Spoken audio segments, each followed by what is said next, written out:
En este vídeo vamos a hablar sobre Lumo, la nueva inteligencia artificial de Proton. Pero la gran pregunta es, ¿realmente merece la pena o hay mejores alternativas?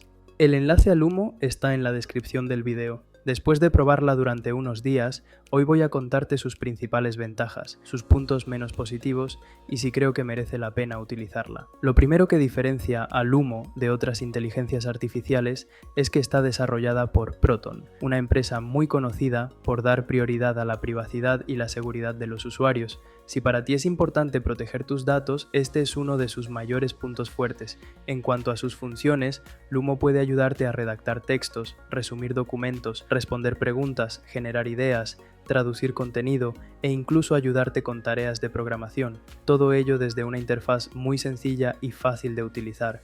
Sin embargo, también tiene algunos puntos mejorables.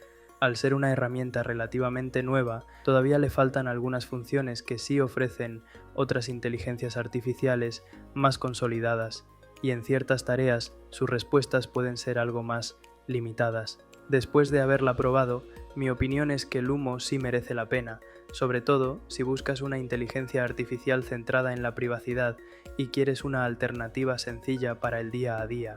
¿Es la mejor IA del mercado?